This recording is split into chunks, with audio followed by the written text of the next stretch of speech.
Gracias por continuar con nosotros. Es el momento de la entrevista central. Agradecemos al doctor Jorge Subero Isa, expresidente de la Suprema Corte de Justicia, por aceptar nuestra invitación a esta conversación de este miércoles. Buen día, doctor. ¿Cómo está usted? Muy buenos días a todos. Muy bien. Gracias al Señor. Excelente. Ay, qué bueno. Doctor, muchísimas gracias por aceptar nuestra invitación como siempre. Usted es una persona muy solícita.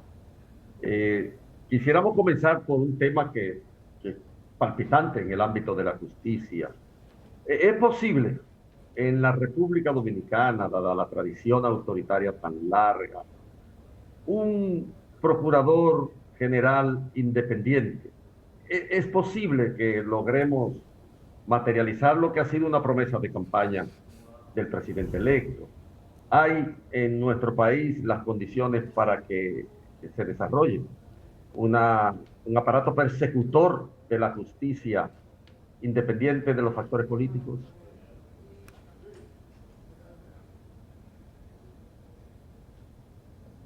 ¿No se escucha, doctor? ¿Tiene dificultad?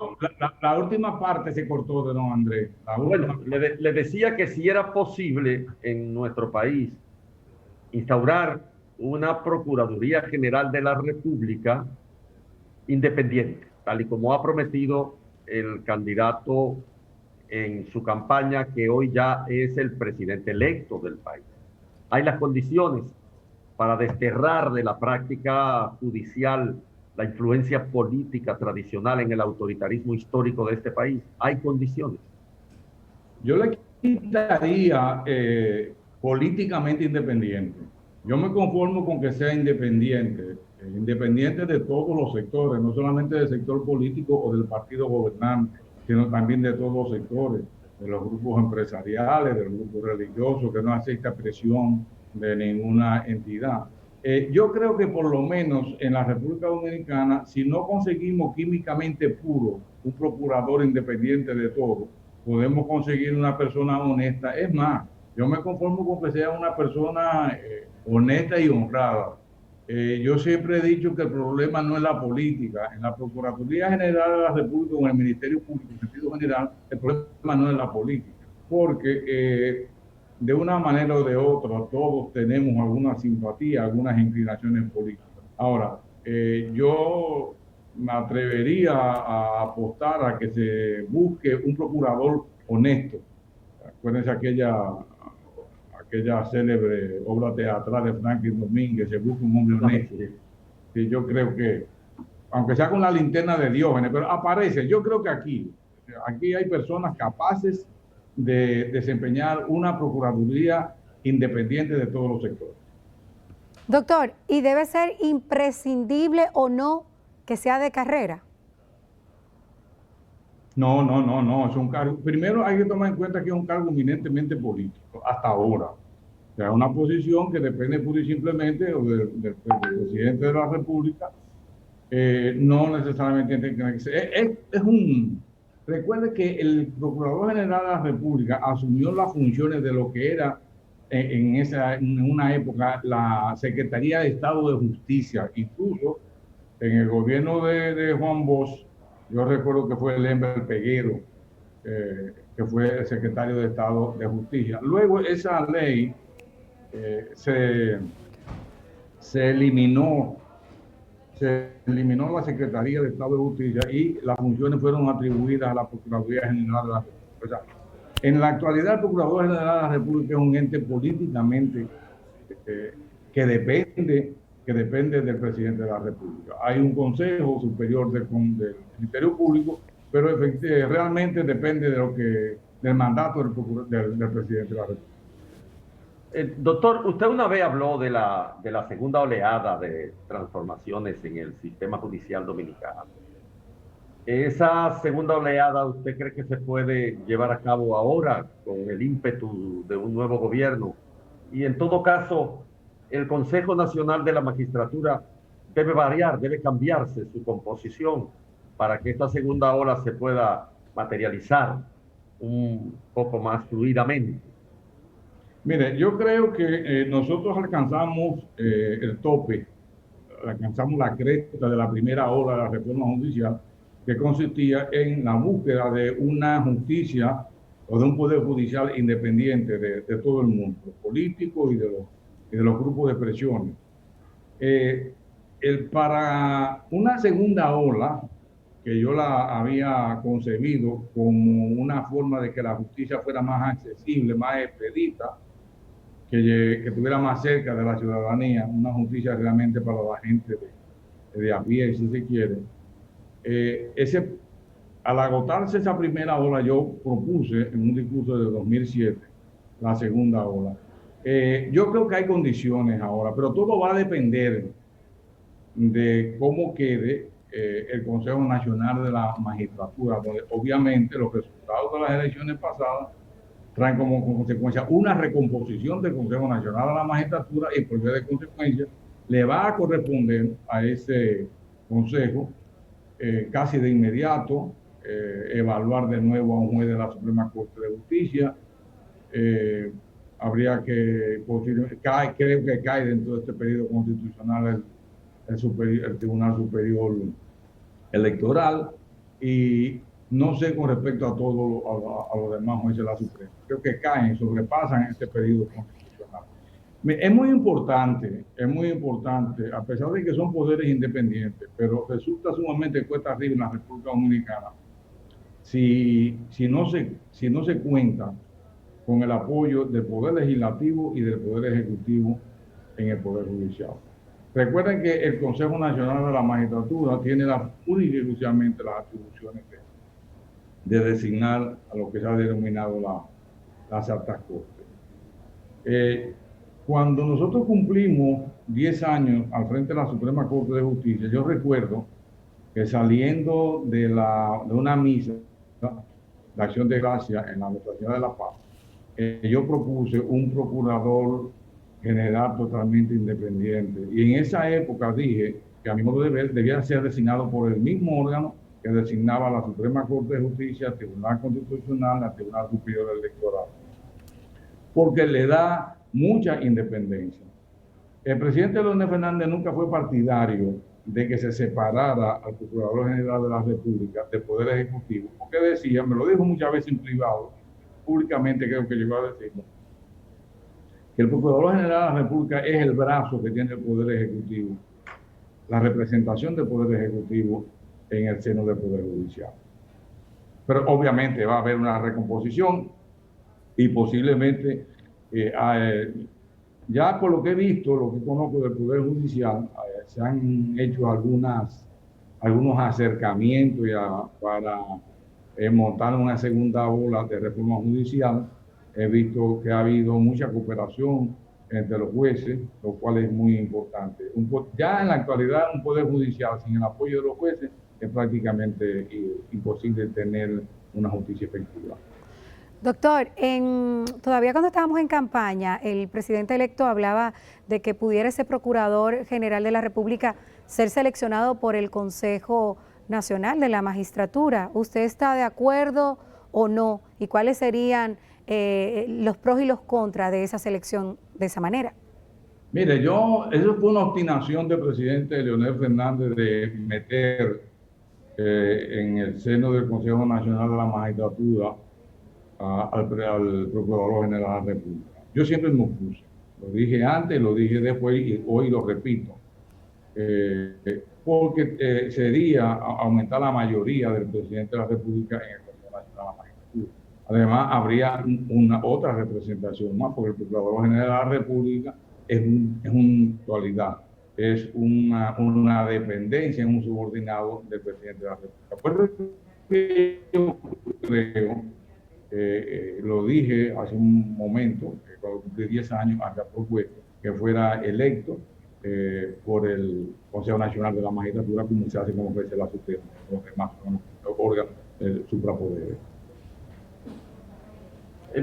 Doctor, el Procurador General de la República saliente tiene encima un fardo bastante considerable de hechos trascendentes en la vida pública dominicana que no solo no han sido resueltos, que ni siquiera han mirado para allá desde la Procuraduría General de la República. El caso de Brecht, que fue preparado para esfumarse en el aire el caso SEA, Cordes, el caso de la ONSA, los Tucanos, el caso de Quirinito, de Andino Peña, el caso de los codinomes recientes, Punta Catalina, los 11.5, los 11.000.5 millones de pesos del asfaltado.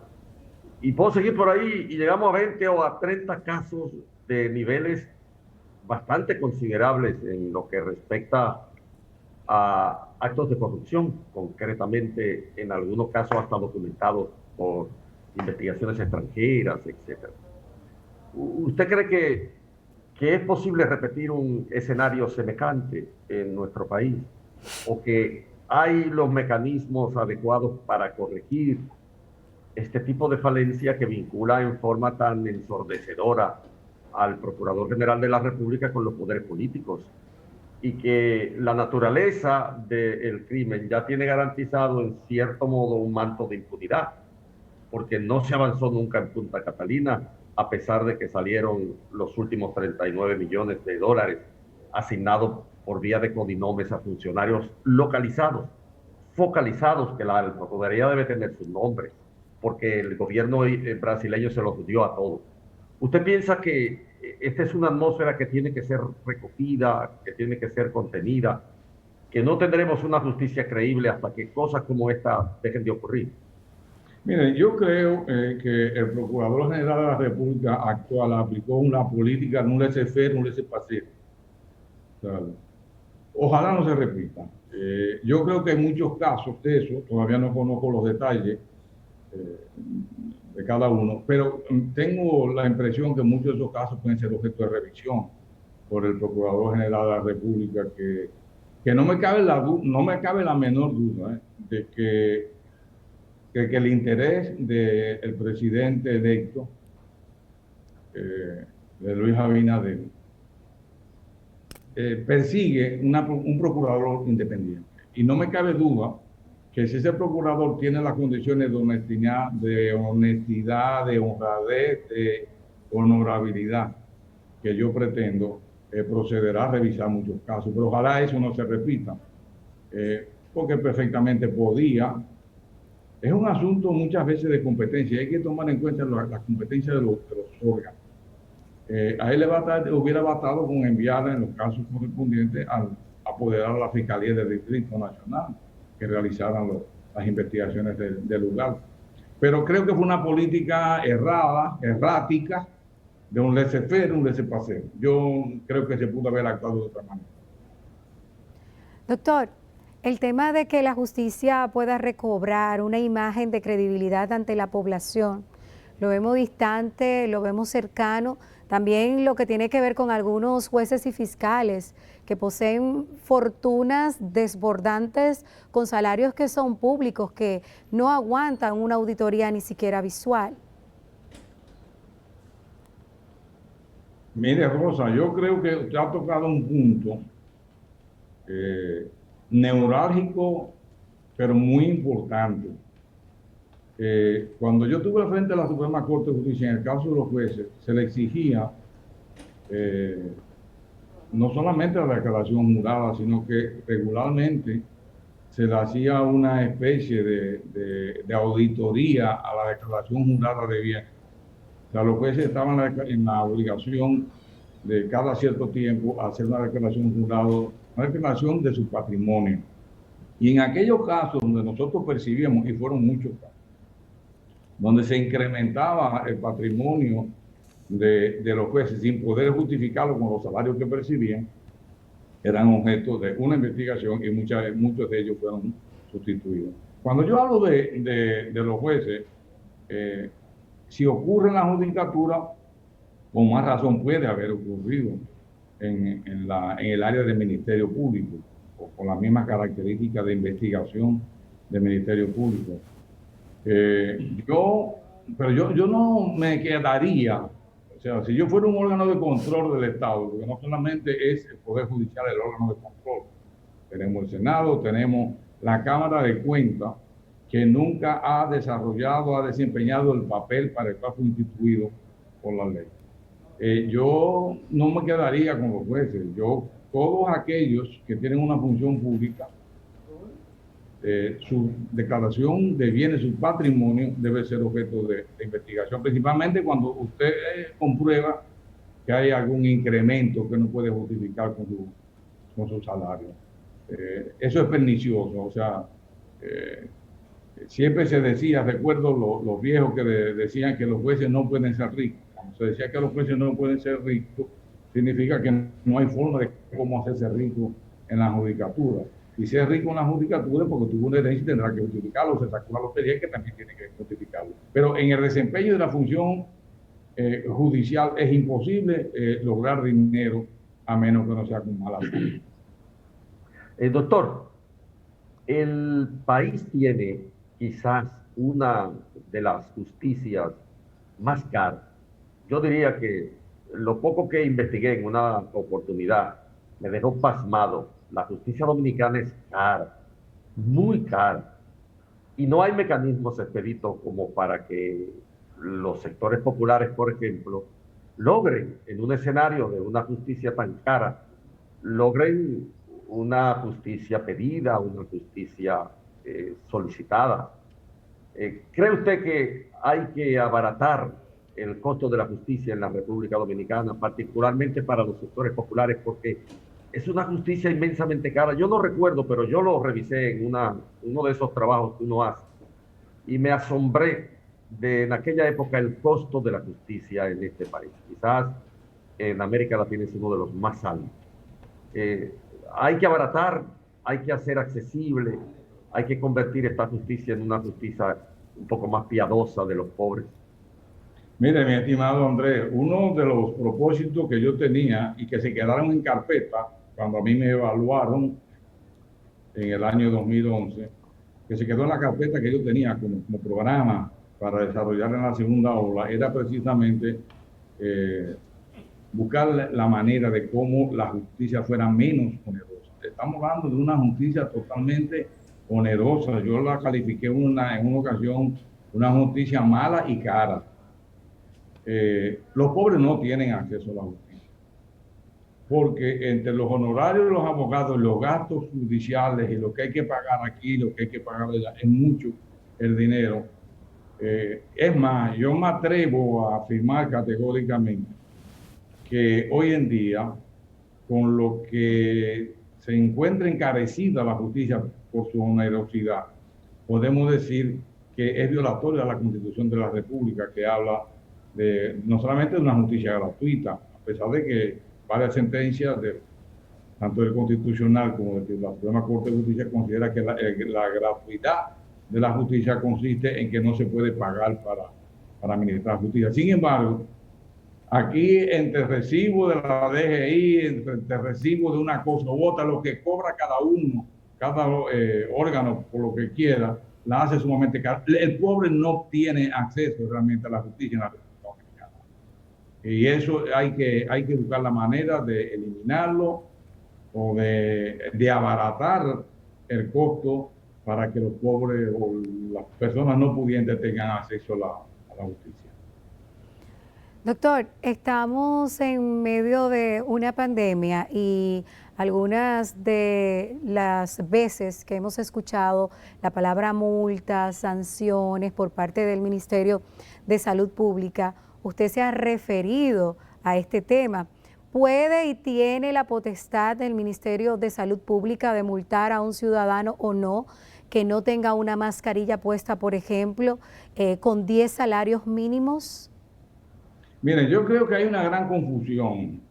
El Ministerio de Salud Pública, como medida sanitaria, puede, y la propia ley lo establece, puede imponer, puede establecer que se ha violado la ley en un sentido u en otro, y la ley determina, por ejemplo, las sanciones en caso de salario mínimo. Pero por sí solo, el Ministerio de Salud Pública no tiene competencia para multar a nadie.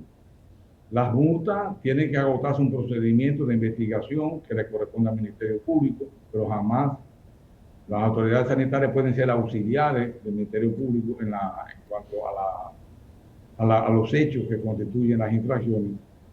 Es distinto al caso del proconsumidor. Por ejemplo, en el caso del proconsumidor, la propia ley jurisprudencia tanto de la Suprema, del Tribunal Superior Administrativo y del Tribunal Constitucional, le facultan a Proconsumidor a que establezca e imponga a ella y cobre las multas del lugar. En el caso del Ministerio de Salud Pública no hay posibilidad de que por sí solos ellos puedan imponer ningún tipo de sanción, y menos una multa. Bueno, estamos nuevamente en toque de queda. Ayer hubo decenas de detenidos. El tema de que esas personas que violenten el toque de queda sean llevados a prisión, ¿cómo usted lo ve?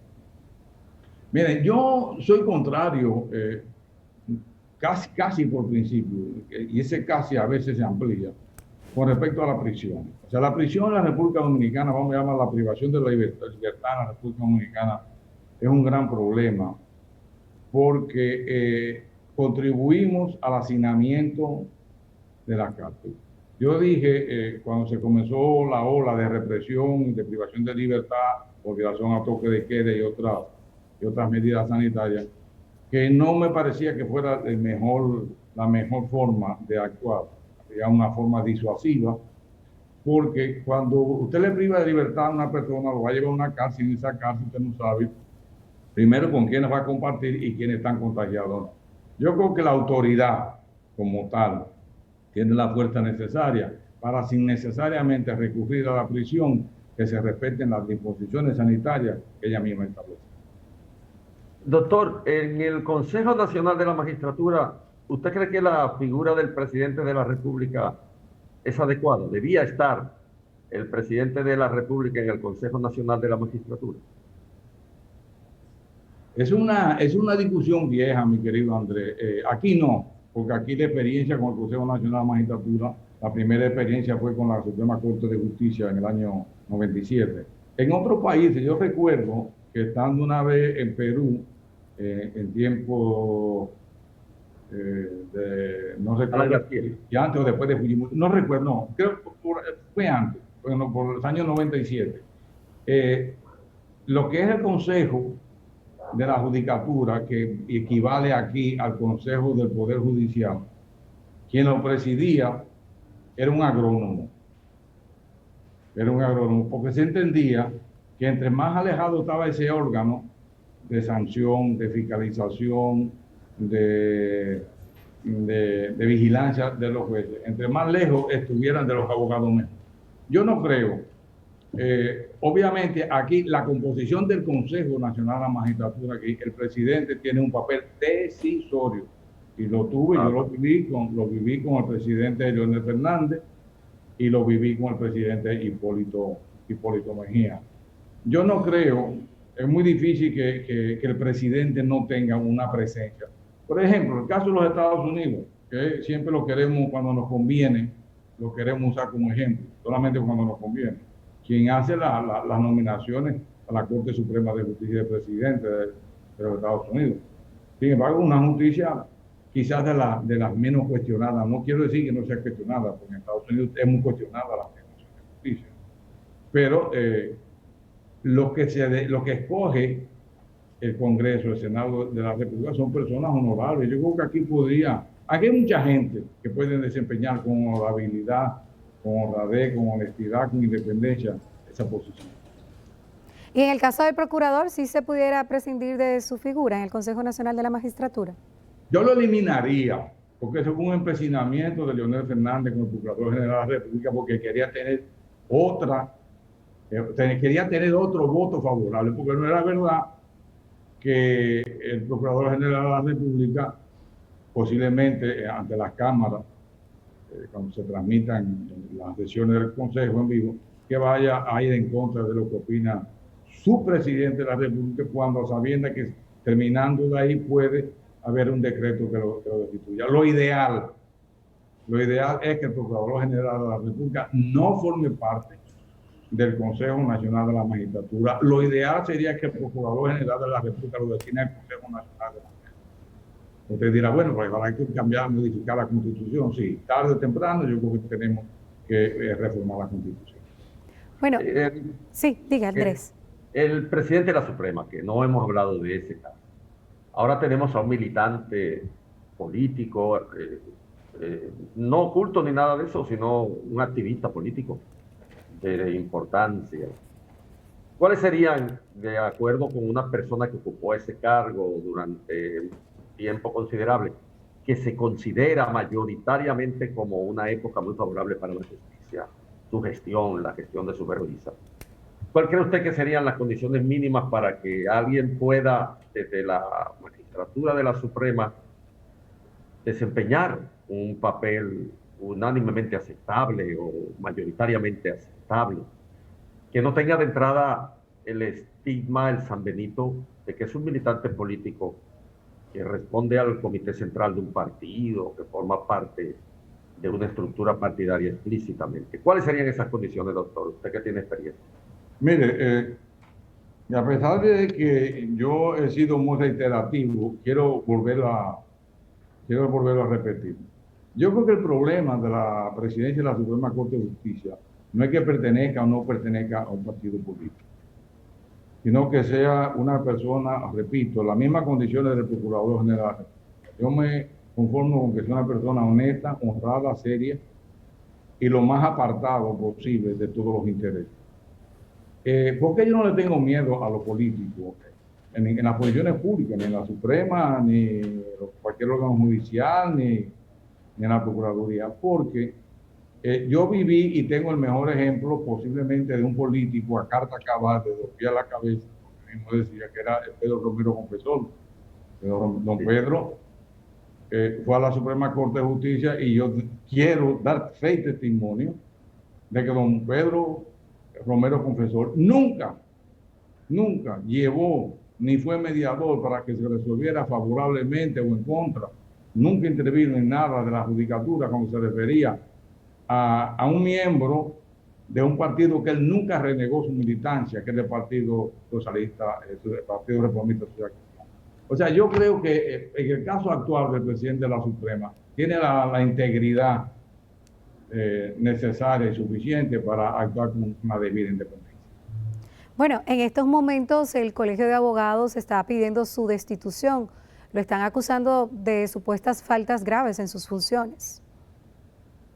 Bueno, yo creo que es un exceso de mi querido amigo Surún, presidente del Colegio de Abogados, porque hay que recordar, mire, el presidente de la Suprema Corte de Justicia posiblemente sea el juez que menos funciones tenga desde el punto de vista jurisdiccional. Ahora, todo eso fue una decisión del Consejo del Poder Judicial o de la virtualidad, las audiencias virtuales. Realmente es un gran problema, o sea, porque no todos los abogados, no todos, no, el 60% dice el presidente del Colegio de Abogados carecen de computadora y no la saben manejar. Entonces, para ellos constituye un verdadero problema la virtualidad.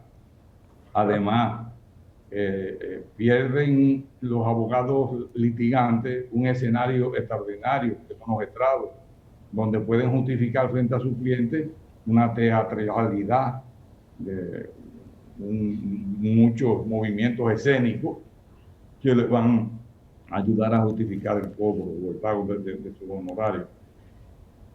Yo tenía entendido que ya para esta fecha las audiencias virtuales se iban a disminuir considerablemente y que de una manera o de otra se podía comenzar, aunque sea por área, por algunos lugares, por provincia, con las audiencias presenciales. Yo se lo aconsejé al presidente, pero parece ser, estoy casi especulando, que los jueces tienen cierto temor a las audiencias presenciales por el contagio al COVID. Pero yo creo que debemos tratar de volver a la normalidad. Bueno, sí. El tema de los abogados doctores es terrible porque están como los músicos que tocan en los restaurantes, que están tragando un cable, la mayoría de ellos, por H por R, pero hay una situación muy desesperada en lo que respecta a estos abogados. ¿Usted no piensa que habría o debería haber una solución intermedia, una parte considerable por la vía de la virtualidad, porque todavía el tema sanitario tiene un peso específico? Pero la realidad es que los abogados se están tragando un cable, no hay otra. No hay duda. Por eso que es una situación excepcional, pero yo creo que, por eso que dije hace un rato, que yo entendía que ya para esta época se iban a abrir de manera escalonada las audiencias presenciales, porque no todos los abogados tienen dominio, no solamente dominio de manejo de estas plataformas digitales, sino que no la tienen. Yo, por ejemplo, tengo experiencia de audiencias virtuales porque yo, como árbitro del centro del CRC, de la Cámara de Comercio y Producción, manejo con mucha frecuencia las audiencias virtuales, pero no es lo mismo una audiencia en el seno del CRC que una audiencia en un tribunal. Yo creo, creo que esto me va a dar la oportunidad, este medio, de exhortar no al presidente de la Suprema, sino al Consejo del Poder Judicial, a que ya vaya, aunque sea escalonadamente, desmontando un poco esa rigidez que hay con respecto a las audiencias virtuales y que se le dé la apertura en la medida de lo posible, tomando todas las medidas sanitarias a las audiencias presenciales. Yo creo que es un llamado que en cierta medida se encuentra justificado por parte del Colegio de Abogados. Lo que yo no estoy de acuerdo es con la solicitud que hace él de someter a un juicio disciplinario. Es una decisión realmente de un órgano que es el presidente, que es el Consejo del Poder Judicial. Doctor, los procesos judiciales que han sentado en el banquillo del acusado a jueces, por ejemplo, los casos de Ahuilda, de también el otro juez, también en San Francisco de Macorís, estamos hablando de casos recientes, lo que ha ocurrido con los jueces que fueron archivados, esos expedientes con relación al caso de Quirinito, que de hecho tenemos la información de que esos jueces han apelado a esa decisión judicial. ¿Cómo usted lo ve? Que de ser juzgadores pasen a ser juzgados, y también el final en la justicia cuando ellos están en un procedimiento, los jueces. Mire, cualquier infracción que termine sin sanción es dañina para, no solamente para el Poder Judicial, sino que conmueve a la sociedad, pero al mismo tiempo produce un malestar. O sea, ninguna infracción puede quedar sin sanción. El caso de Quirinito es de antología. Yo creo que alguien debe de escribir una novela, un cuento de esa historia. Y estoy hablando de novela, cuento y de historia. Yo creo que alguien debe escribir, porque el caso de Quirinito debe de registrarse en los anales judiciales dominicanos como una verdadera vagabundería, como una complicidad sin parangón en la historia de la República Dominicana. Los otros casos no pueden quedar tampoco sin sanción. Yo creo que todos debemos dar ejemplos de honestidad, de idoneidad, y el Poder Judicial mucho más. O sea, yo descarto todo lo que tenga que ver con impunidad. Pero ese tema de que los propios jueces no quieran juzgar a quienes fueron sus compañeros, por ejemplo, en el caso de Quirinito, los jueces que le mandaron a archivar el expediente por falta de pruebas son los mismos que van a apelar esa decisión ahora, que no están conformes con esa decisión. Sí, nosotros, precisamente por infracciones graves, durante todo el periodo de los 14 años, destituimos más de 40 jueces, cuando no era porque no podían justificar su patrimonio, eran por falta grave en el ejercicio de su profesión. Son cosas que no deben de ocurrir. Yo los condeno. La inspectoría o auditoría, como se llame, el órgano correspondiente del Poder Judicial, a esos casos que todavía no están sometidos o no han sido sujetos a prescripción, deben de revisarse nuevamente. Yo no estoy de acuerdo con la impunidad ni en el Poder Judicial ni en ningún sitio. Cada cual que sea responsable de sus hechos. Si son malos, son perjudiciales mucho más. Una pregunta que tiene que ver con aspecto político, pero que es una interrogante que mucha gente se hace. Yo citaba ahorita todos los casos, o no todos, una parte muy mínima de los casos que le quedan pendientes al Procurador General de la República. Pero uno se pregunta, ayer busqué con el tío Google los meses que hace que el Procurador General de la República no habla ni dice una palabra al país. Hace casi 4 meses, 3 meses y 22 días, que él no habla ni le dirige la palabra al país, a la nación, que no ha dicho nada. Incluso la única cosa que yo verifiqué de su presencia pública en estos casi 4 meses fue una declaración que dio su speaker, Julieta, hablando de un tema que tiene que ver con las cárceles que estaban en proceso de construcción. Pero él no ha hablado una sola palabra en los últimos 4 meses. ¿Cómo se explica esto? Usted que conoce también la justicia, que con tantos casos encima que no han sido resueltos, que con tantas interrogantes sobre una gestión que tiene atrasada muchas cosas fundamentales, que fueron escándalos, no tengamos un procurador que haya dicho algo, que diga una palabra hace 4 meses, está en el silencio más absoluto.